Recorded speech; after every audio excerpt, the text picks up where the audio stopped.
and see if your pupils constrict.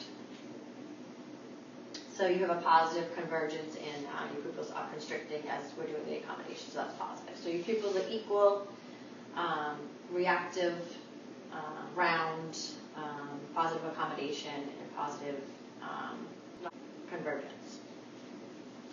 Now I'm going to be checking your muscles, your extraocular movements. So I'm going to be performing this, doing the H exam. So you're going to be following my fingers with both eyes. I'm just going to go superior, lateral, inferior. Just track my arm, and then over, up, middle, and down. So I noticed that you have good eye tracking parallelly, and you have no nystagmus. So now I'm going to check your cranial nerve number 5. It's your trigeminal nerve. So I'm going to palpate the temple area and have you clench your teeth.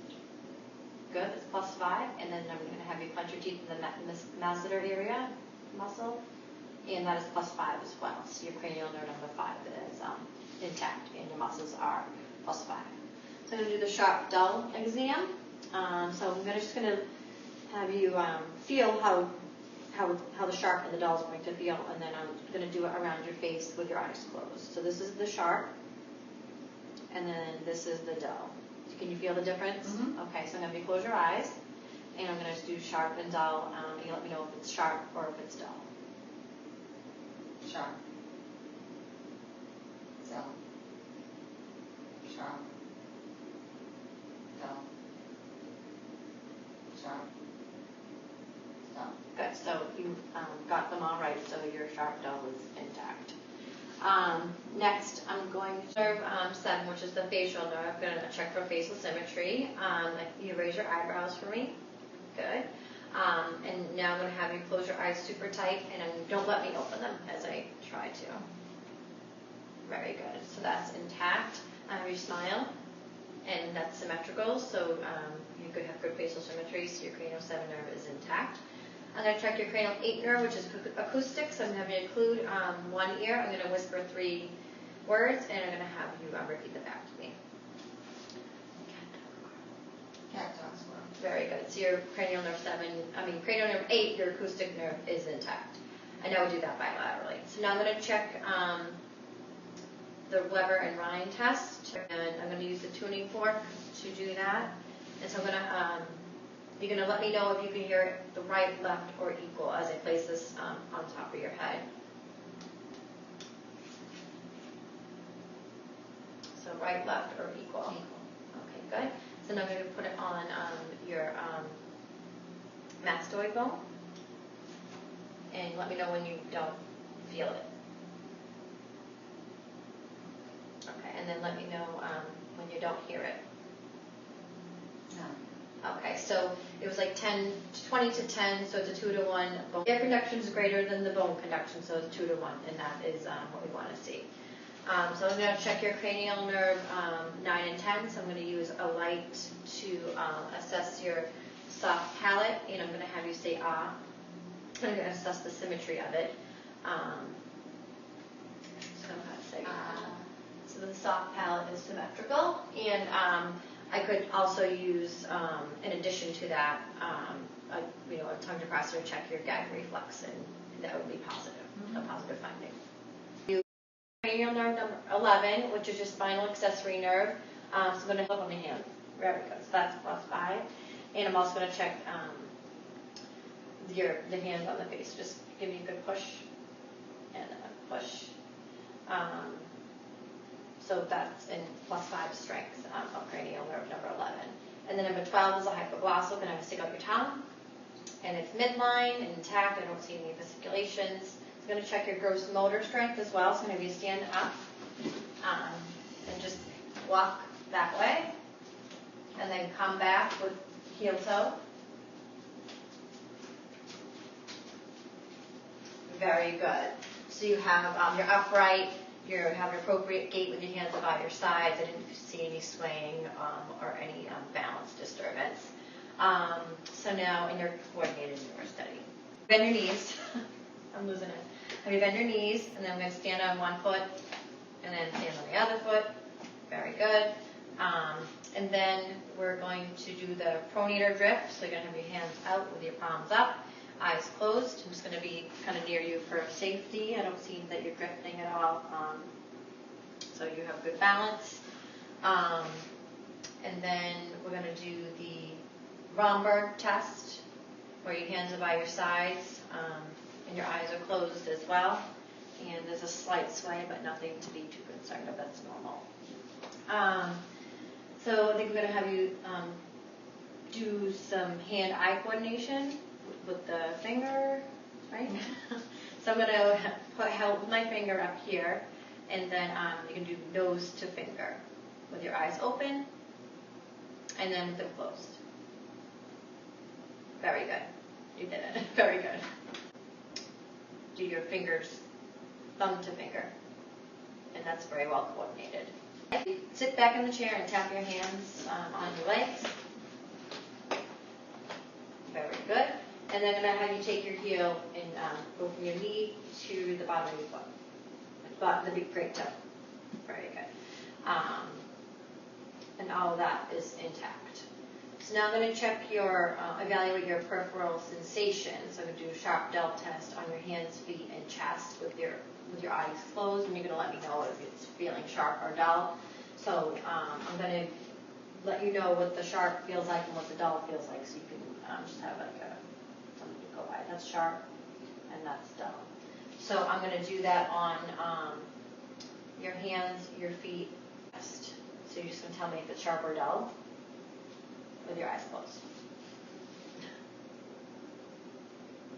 Sharp. Dull. Sharp. Sharp. And then on your chest. Dull. Dull. Dull. Sharp. Okay. So the dark shell test is intact. So I'm going to do some vibration, and I'm going to do that to just make sure you don't have any, if you're a diabetic, you'd have peripheral neuropathy. So I'm just going to check your vibration on your fingers and on your toes, and you let me know when you feel it start and when you feel it stop. With your eyes closed? Yeah, your eyes are closed.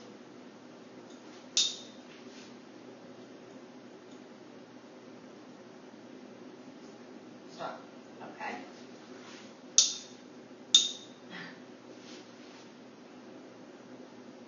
Stop. Very good. So your peripheral sensation is intact.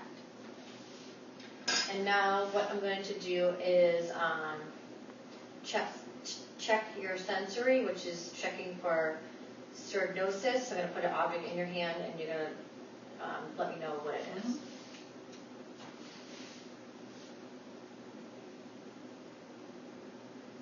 A dime? Yeah, correct. So that's intact. And now I'm going to check for graphesthesia. So have you close your eyes and I'm draw a number in the palm of your hand. Just let me know the number. 3. Yes, that's correct. So your graphesthesia is intact. So now I'm going to do 2-point discrimination, which is checking very fine sensory. So I'm going to, you're going to let me know when you feel 2 points touching you. So I'm going to do that on your upper arm and your shoulder. And then I'm going to measure when you tell me you feel 2 points, because it should be between 2 and 4 millimeters. Okay. So how many points do you feel? 2.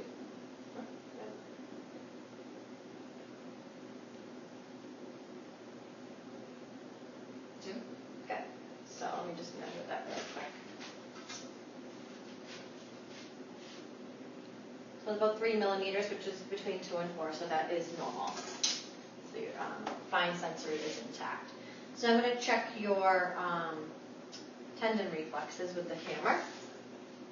And so first I'm going to check your brachial check, feel for the tendon here. And I'm just have you relax your arm. And I'm just gonna use my hammer and elicit a reflex. Okay, good. 2 plus reflex there. Then I'm gonna do the tricep. Just let me hold all the arm strength here. Just gonna relax and we'll elicit a reflex here. Oh, good. 2 plus. And then I'm going to check the brachioradialis. And we'll see if we elicit a reflex here. Oh, good. 2 plus there. Your patella. Relax your leg, please. Not fly. Oh, good. 2 plus. And then we'll check your Achilles tendon. Oh, good. And then your Babinski as well. I think we just kind of come up here and we expect your toes to kind of curl in. Maybe. Oh, there we go. They did curl in, so that's a positive Babinski. And I'm going to check for ankle clonus. So I'm going to have you dorsiflex, plantarflex, dorsiflex, and just let it go. And it's intact. All right. So I'm going to do the Babinski test. I'm going to just actually just go up the side and then over to your great toe, and your feet, your toes should curl in, okay? So I'm going to go, yep, and they curl in, so that's intact. And then I'm going to do the ankle clonus. So I'm going to have you take your foot and do a dorsal flex, plantar flex, and then a dorsal flex, and then just let it